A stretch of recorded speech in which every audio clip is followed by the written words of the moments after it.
Don't let your story drown in spreadsheets. Once the dead man is revived, we can ask him 5 questions, at which point he will die again, never to be re-revived. Were you killed in the Battle of the Everhorse? Yes. 4 more questions, right? Yes. No, that wasn't for you. Did that count as a question? Yes. Damn it. Only answer when I talk to you, okay? Yes. Why did you say okay at the end of that? I didn't. Fantastic. Where's the shovel? LitRPG is a genre where game mechanics and storytelling hold hands. The trick is making sure it doesn't turn into a hostage situation. Introduction. Writing LitRPG can be fun.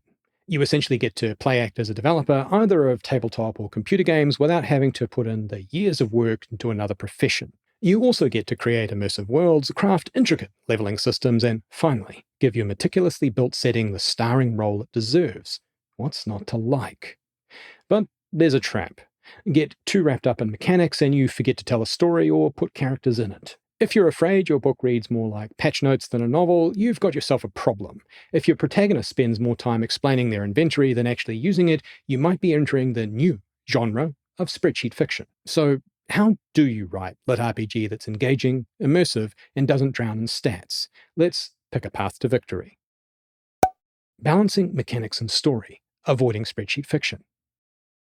The core issue is that many writers get too caught up in game systems at the expense of plot. That world anvil you put together to support the story becomes the story, and hard truth time, it's not really as interesting as you think it is. The mistake is that some LitRPG books read like you've accidentally picked up the game's wiki instead of the actual story. I get it. Stats, skills, and crafting trees are fun to build. But if your readers are waiting through 50 pages of skill descriptions before anything happens, you've lost them. You should never have to explain any of this shit to them because, like urban fantasy, they already come equipped with half the world building done for you. They have an internalized knowledge of what games are and how they work. It's worth noting, though, that a growing number of LitRPG works are flipping the script, learning from the older classics and melding familiar game mechanics with layered storytelling that questions the very nature of power and success. It's these examples that give us our method for not falling into the same spike trap. The fix is to use stats like seasoning, not the main course. A few lines of skill progression are fine, but don't let it hijack the story. Readers love personalized and contextual narratives and don't immediately attach to numbers. So instead of listing strength +3, dexterity +2, show the impact. He swung harder than before, his strike landing with enough force to send the goblin skidding backward. And crucially, interrogate yourself like you're in Guantanamo Bay. Does what you're doing advance the story? If your character is choosing a skill upgrade, make it mean something for character growth, strategy, or an upcoming challenge. There should be consequences and challenges for every decision, otherwise there are no stakes. World building. Making game elements feel organic. The world should feel like it exists beyond the protagonist's UI. The mistake a lot of LitRPG books make is that they feel like the game world was built 5 minutes before the protagonist logged in. NPCs exist to hand out quests, towns are just quest hubs, and the world lacks a lived-in feel, almost as if it's running on screensaver mode. The fix is to give the world a life of its own. NPCs should have agendas, personalities, and quirks.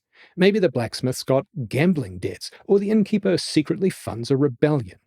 This should lead you to think beyond the quest log. Make the setting feel alive by including details that don't directly serve the protagonist's immediate goals. Use quirks like game bugs in the code to enhance the realism for the players/heroes. And don't forget that consistency matters. If magic requires mana, don't let your hero spam fireballs without consequence. If the game's economy is built on rare loot, don't let them accidentally break it by farming gold or items and escaping the world's gravity well into the OP orbit. Here's a quick example. The town had an item shop. When I entered, the owner wasn't waiting for me with a question mark above her head. She was balls deep in an argument with her iron supplier about the price. I heard her rage that some new dungeon drop was tanking prices. What should I do? Go Karen my way into a grill or wait it out? I wasn't the main character in her story. I was just another customer. Character growth and player agency. Writing protagonists who aren't just avatars. Your hero needs to be more than just a walking set of stats. The mistake is that some LitRPG protagonists feel like cardboard cutouts. They exist to gain XP, get loot, and exploit mechanics. They don't have goals, flaws, or personalities beyond win game, get stronger. The fix is easy. Give them personal stakes. Why is your protagonist here? Are they trapped, seeking revenge, trying to protect someone? Their arc should be more than just getting to max level. Their choices should matter. Let them struggle to find the optimal strategy. Maybe the best skill upgrade requires betraying an ally, or the best loot comes at the cost of public trust.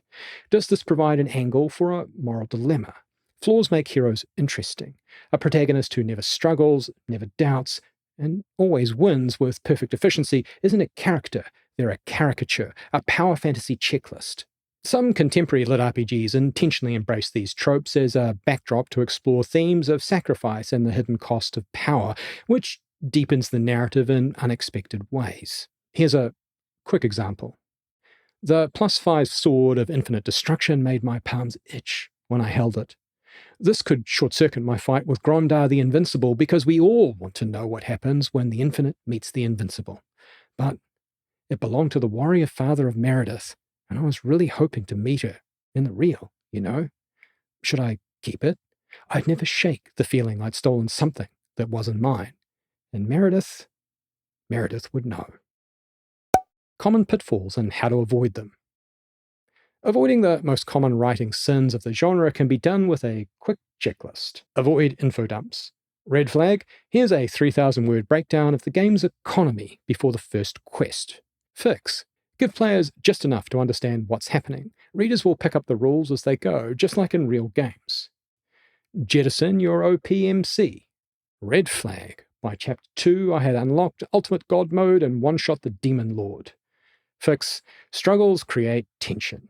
Make power gains feel earned, not just handed out for free. The Demon Lord is a Chapter 5 victory at best. Stop the repetitive grind sequences.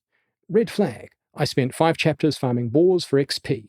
If your protagonist needs to grind, fine, but unless they're training with a Jedi Master or making a Faustian pact, we don't need to see it. Example, 3 days of training later, my legs felt like lead, but my dodges were faster. No more taking fireballs to the face for me once I could walk without wincing.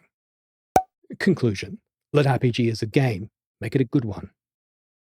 Writing a LitRPG is a balancing act. Mechanics should enhance the story, not replace it. Your world should feel alive, your protagonist should have real stakes, and your pacing should keep things moving forward. Your TLDR. Mechanics should serve the story, not dominate it. World building should feel lived in, not like a backdrop. Characters should have goals, flaws, and actual choices. So if you're writing LitRPG, remember, readers aren't here just for stats and skill trees. They want a great story. Don't lose sight of it. And if you want to read my painful, cringeworthy first attempt at LitRPG, check the comments below. Warning, I wrote it when I was 15, so it will be actively hostile to everything you hold dear as a writer. Now, go forth and write a book that makes people care about more than just the XP bar. It's your turn. What's your biggest LitRPG pet peeve? Too many stat dumps? OP protagonists with no struggle? Rant along with me in the comments. And if you like this, ring the like button of glamour or consider paying that subscribe button. A little respect. And thanks for watching. Please hang up and try again.